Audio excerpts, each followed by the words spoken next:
दे खौरां मेल लानाया बेनो जाहैबाय दा जोंनि दा मानो गेदेर खाम्फा सारा BPF निफ्राय दा जोंनि UPPL-आव फैनानै जोंनि UPPL-आ बेखौ जोङो खस्थ' खालामनानै देरहाहोदोंमोन। ओमफ्राय दा बेखौ लानानै मानसिफोरा माने गोबां रायलायदों आरो ना माने बे खाम्फा सारा UPPL-आव फैनानै UPPL थांफिनो माबा मोनसे खहा जागोन नामा होनना सोंलु सोंनाय जादों। दा बेखौ लानानै जोङो माने बे मेलखौ लानाय जादों। खिन्थु जोङो बिथांनि थांनाय फैनायखौ जोंहा जेबो खर' थाया। बिथांनि थांनाय फैनाय जोंहा थाइसे बा सासे मानसिबो खहा जाया। माने जोंहा बरंस' माने जोंनि थाखाय माने बिराद मोजांसो जादों। मानो मोजां जादों होनना बुङोब्ला दा जोंनाव UPPL हिसाबै UPPL-आ जेरैनो दं ओरैनो दङ, सासेबो खहा जायाखै। आरो बिथांजों फैफानाय आग्रा आगसि जाय फैफादोंमोन, नाथाय बिथांजों फैफानाय मानसिफोरखौबो जोङो थांनाय इलेक्सनाव जों नोजोर बोदों मा नाथाय खाम्फा सारा जोंनि UPPL-आव फैदोंबाबो बिथांजों साफा सानै फैफानाय देखायनायाबो जोंनोहाय UPPL-आव भटखौ होखायाखै। आरो दा थांफाफिनदों खाम्फा सारजों, खिन्थु थांफादों जोंहा बेखौ खर' साया। जाय माने जेराव गावनि दल बेवहाय गावनि माने हारा मेलेम बेखालै बेहायनो दंखायो बिनि गोसोआनो। बिथाङा मा सिबां नुनो जोंनाव फैदोंमोन, माबा मोनसे सुबिदा मोनना फैदोंमोन जानो हागौ खोमा। खिन्थु जोङो UPPL-आसो बेखौ देरहाहोदों। नाथाय बै बारावबो जों UPPL-आनो बेखौ जों फेजेनगिरि बोखानायखा। आरो बिथाङा दिनै बेवहाय BPF-नि जाना गेलेयोबा बियो रासिन गोन्दो जेनगौमोन। खिन्थु जोंनि UPPL-नि रायजो राजा UPPL-नि जोंनि पार्टिनि गासैबो सोद्रोमाफोरा लिडारफोरा जौयै माहामै सान हर बिथांनि थाखाय खाथिनायाव जों बेखौ जबरदस्त देरहाहोनाय जादोंमोन। खिन्थु बिथांनि थांनायाव जोंहा जेबो जोङो माने दुखुबो गैया, जोंहा माने जेबो माबा मोनसे जोंहा नार्भासबो गैया आरोखि। मानो होनब्ला जोंनि मानसिया माने दानि बोथोराव जेरै मोनो बारबादि गेलेमा जोंहा UPPL हिसाबै दाबो नायनानै नुगोन नोंथांमोना माबायदि दङ। जोङो टाइम बिथांमोनखौ जों खबरबो हास्लाबबावाखै, अब्लाबो खोनानायजों लोगोसे बिथांमोना फैदों। जों खाम्फा सार थांनायाव जोङो जेबो माने नार्भास गैया। बिथाङा गावनि दलाव थांनानै माने मोजाङैल' माने हारिनि थाखाय बा देशनि थाखाय बिथाङा मावहैला मोजां जागोन।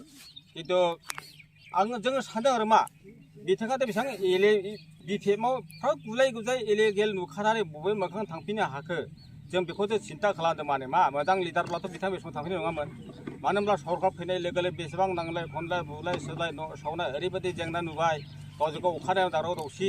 बेखौ नुनानैबोनो मानो थांखो ना बिथांबो थांबा गावनि पार्सनेलै माबा मोनसे सुबिदा मोनहैगोन खोमा सानदों नामा, जों बेखौ बुंनो हाया। बे गावनि पार्सनेल मेटार बियो।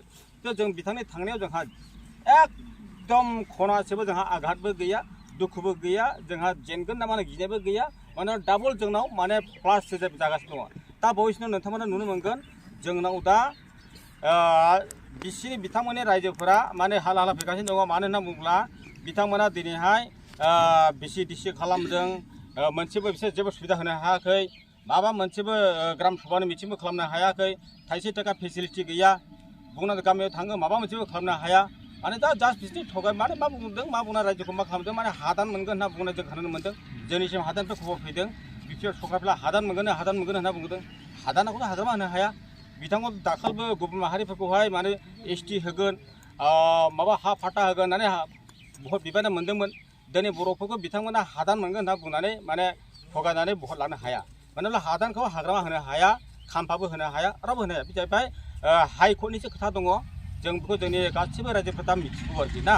बेखायनो जोंहा माने बिथांनि थांनायाव एकदम जोंहा मोजांसो मोन्दों। मानो होनना बुङोब्ला बिथांजों थाफानाय मानसिफोरा माने ओरैबायदि जों बैबार थाल मोनखादों माने एकदम खोथा मिलाया जों आरोखि ना। माने भटखौनो होथारखाखै नालाय, भटआ होयोबा मिलायगौमोन। जोंबो बिराद जों नागिरना जों मोनखादों आरो ना। दा थांबाय मोजां जाबाय। बिथाङा BPF-आव थांनानै मा मावहैनो हायो देशनि थाखाय, BTR-नि रायजो राजानि थाखाय, जनजातिनि थाखायहाय, बे बिथां खाम्फा सारनिसो खोथासै बियो। जों बिनि थांनायाव जोंहा जेबो एकदम खलबसेबो दुखुबो गैयाबो, गिनायबो गैया, जेबो गैया। बर'खौ जोंनि थाखाय माने मोजां होनना जों सानदों आरो मा। दा आं बेखौनो बुंनो सानबाय। आङो बिनिफ्राय बाराबो बुंनोबो सानाखै। मानो होनब्ला जोंनि BTR-नि बर' रायजो राजाफ्रा गासै मिथिखागौ दा BPF-आव थांना लाबा मा जागोन हा। बेनिखायनो आङो बेखौ बुंनो सानबाय। आरो जोंनि दादगारि जेसेबांनाखि जोंनि बर'निफ्राय लानानै नन बर'फोर बेसेबां रायजो राजाफोर दङ, दा BPF-आव रावबो BPF-निथिं मोखां होआ, थाङाबो। बिथाङा गोदै गोदै बुंब्लाबो बिथाङा बबेबा मस्लासो मोनजागोन। बिसोर दाखा मस्ला बिथां जेरै दाना खुगानि समाव मस्ला मोनगोन बिसोरो।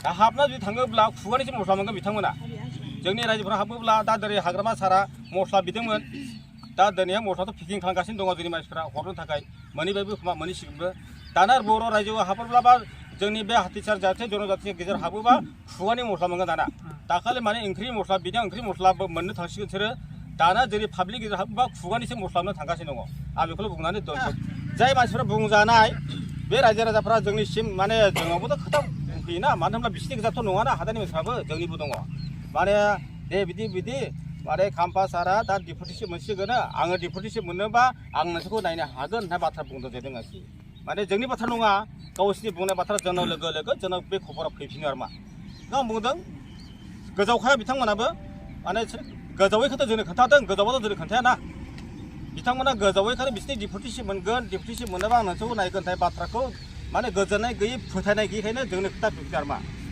बै बिसोरो गोजोनोबाथ' जोंनो खोन्थायामोन जोंबो बुंबाय बिसोरबो मिथिखागौ दे डिपुटिसोबो मोना बियो आरोबो नायनोबो हाखाया ना बेखौ लाना बिथांमोनाबो जा थांनानै बुंहैदोंबाबो रावबो जोंनि हादानि मानसि हक जोंनि हाथिसारि जाथि जनजाथियाबो बिथांमोननि गोदै रावआव आरो गोजावला मानो होनब्ला धोखा दङ बै बारावहाय एसटि लागोन ना मानसि फाटा लागोन होननाय बाथ्राखौ लानानै बयबो मिथिखागौ दा फाग्ला नंला खाम्फा सारा बुंब्लाबो फोथाया सोरबा सासे बिफिनि मानसिया फैना बुंफैब्लाबो थ' रावबो बिसोरनि खोथाखौ लानानै गोजावनानै दा बिफिनाव जयनिं जानाय रावबो गैया दा गावजों गाव बिथांमोना जयनिं जानो हागौ दाखालि बिथांमोना बिफाना आगदा साफा सानै बिसोर थांदों बिसोर जयनिं जाबाय थागोन नायदो सांग्रां सानि खोथाखौ लाना बुंदो सांग्रांनिखौनो बुंदो बिपिएफनि सिगां बे बिपिएफ भटनि सिगां थांदों बिथाङा आधाखा मानो जयनिं देखायखो बेखौथ' बयबो दुनिया सिनायगौ मानो गले गले जयनिं दा बिथांमोना बे नाटकखौ देखायगासिनो दङ बेखौ जों लानानै बिथांमोननि नाटकआव जोंनि रायजो राजाफ्रा दा गोजावनायनि सासे मानसि गैला गोजावाबो जेराव दङ बेनो आरोखि दा बिथाङा डिपुटिसिप जानायनि सिमां नुदों लोगोसे आवगायाव बिथाङा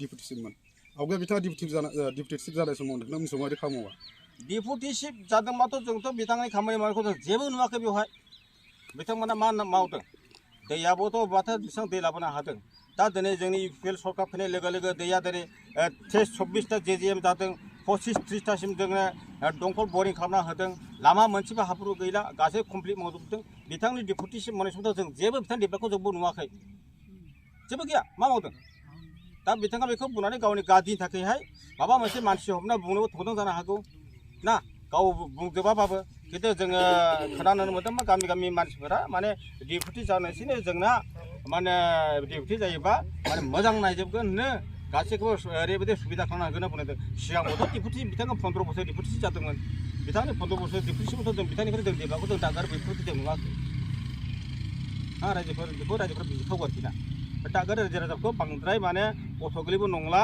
दानि बोथोराव माने फिदिंनोबो हाला आरोखि जेराव दंबो दंखायो बिनिफ्राय रावबो आगानसेबो दोरोरा